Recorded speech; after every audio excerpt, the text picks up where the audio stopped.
Inyuma y'amasaha 48 y'ingwano hagati y'umuhari ugizwe n'abaroberi ba M23 ndetse n'ingabo z'igihugu FARDC.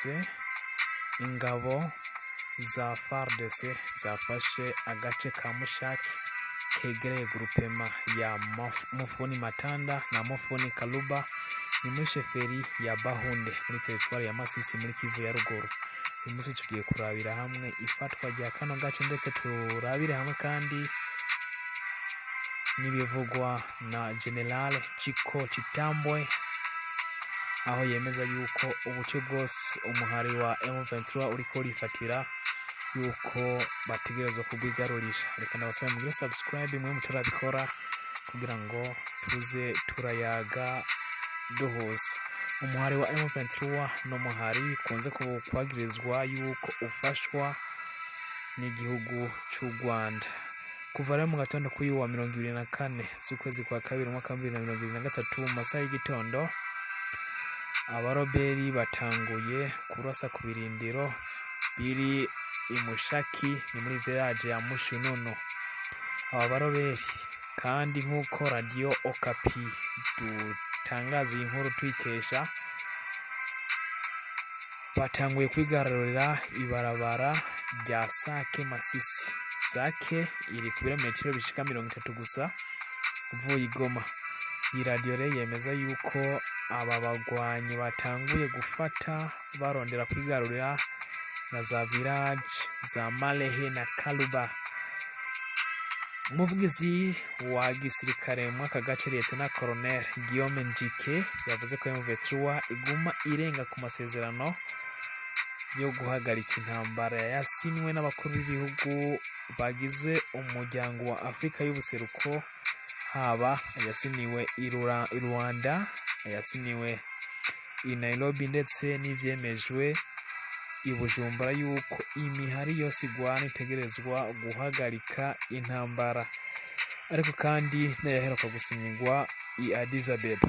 Lieutenant Colonel Guillaume Njike yemeje ko ariko bataretse nk'igisirikare cy'igihugu cya FARDC ko bariko bararondera bagwana kugira ngo babashe kwigarurira bino bice byamazwe gufatwa. Abaroberi rero bigaruriye kandi mwako gace kuva kuri wa 23 z'ukwezi kwa kabiri mwaka 2023 uko tubikeshanye ni radio Okapi. Ibice vya Kiekile na Kilumbu muri grupema ya Bashali Mokoto mu burengero bwa Kichanga. Mushari n'agace gafise ivyiza bidasanzwe ndetse kari mu bigize parike y'igihugu ca Republika Iharanira Intwaro Rusangi ya Kongo. Mu minsi rero ibiri iheze intambara yari kiraba nk'uko twabwiye bitangazwa na radio Okapi ndetse bikanemezwa na Portico PSD, aho bemeza ko intambara kuva kuri wa 22 z'ukwezi kwa kabiri zari zikomeye, aho mbere byanavuga ko Mushaki na Sake hagiye gufatwa muri iyo misi ibiri mu kuri wa 22 z'ukwezi kwa kabiri. Ariko les forces armées de la République démocratique du Congo FARDC bahanganya na M23 ndetse nk'uko bikunze kwagirizwa n'ingabo z'u Rwanda yuko ari wafasha M23 hafi ya Sake na Mushaki, hafi ya grupema ya Kamuloza na Mufuni Matanda niho bino ngwano zariko zirabera.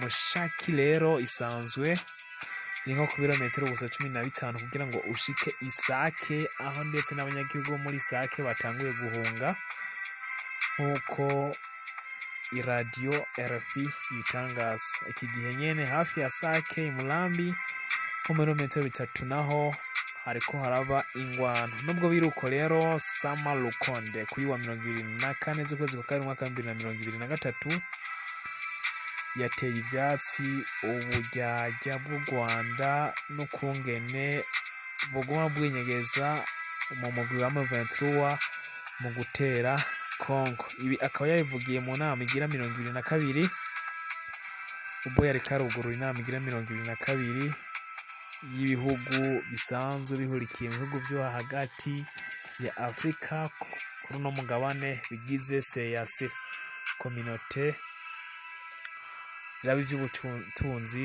muri Afrika yo hagati. Kuri wa 2023 z'ukwezi kwa kabiri mwaka wa 2023 nk'uko tubisanga ku kinyamakuru agitwara TCD muri Congo Feve Hotel yagize ati umwaka uraheze leta ya Congo ndetse n'ubushikiranganji buturongoye bwa ministère de l'intégration régionale et francophonie twiyemeje tutagabanije kuyobora no gufasha perezida wacu Felix Antoine Tshisekedi kurongora CEEAC. Ni gihe cyo gukurikirana umutekano mu karere ndetse n'inama za CEEAC n'ivyemezo bigenda bifatwa ku neza y'abanyagihugu. Jean-Michel Sama Lukonde yongeye ati mu ntumbero yo gufasha abanyagihugu bose kuduza imibereho y'ubuzima bw'abanyagihugu, kugwiza no kuduza ubutunzi nk'uko twavyemeje, navyo ni nko kugiranira ubucuti tutaryajyana no gufatana mu nda, guharanira amahoro n'umutekano mu karere. Ni nayo mpamvu tutoreka gutera ivyatsi intambara ya leta ya Kigali iguma idukoraho yinyegeje mu muhari wa M23 vyatumye benshi bapfa. Ubusuma bw'ubutunzi kamere nabwo butangura gukorerwako. Aro yasavye ko inama ya CEEAC izaba kuri uyu wa 25 z'ukwezi kwa kabiri mwaka wa 2023 ikishasha zigakemura ikibazo ku mubano uri hagati ya Kigali ndetse na Kinshasa. Ari Bongo Odimba sanzwe rero arongoye Gabo ni wazoca atwara uyu muryango wa CEEAC mu nama izobera Kinshasa, mu gihe Felix Antoine Tshisekedi nawe manda yiwe izobiheze yo kurongora no muryango, akaba nawe yasubiriye Denis Sassou Nguesso mu kwa mbere kuno mwaka wa 2022.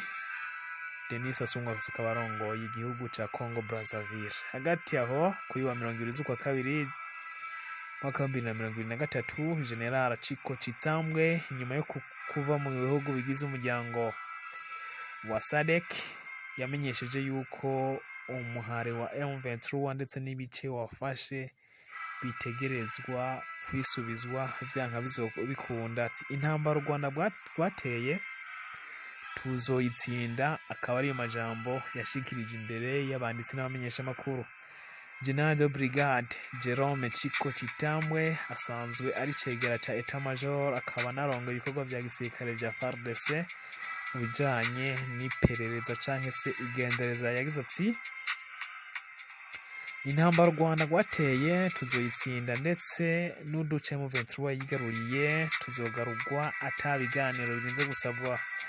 Chiko yemeje ko impamvu ubu abasirikare bagenda bakura uturenge buke buke ari uko ubwa mbere umuhari wa M23 atari wari muri gahunda y'ibitero.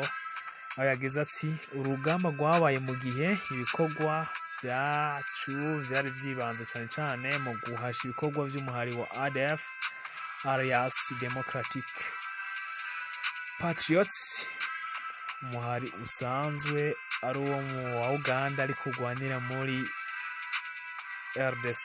FARDC rero bariko bakora ibikorwa. Intambara u Rwanda rwateye nuko tuzoyitsinda ndetse n'uduce FARDC ndetse na leta ya Kigali yigaruriye tuzotwisubiza atabiganiro birinze gusabwa, niko yavuze. Yongeye kandi yibutsa yuko umuhari wa M23 n'u Rwanda ivyo babandanya bakora bitazokwijana. Aho yagize ati haheze imyaka 25 abanyagihugu bo mu buseruko bababaye kuva ku bwicanyi bw'imwa Kobola gushika ikishishe, byose vyarafashwe.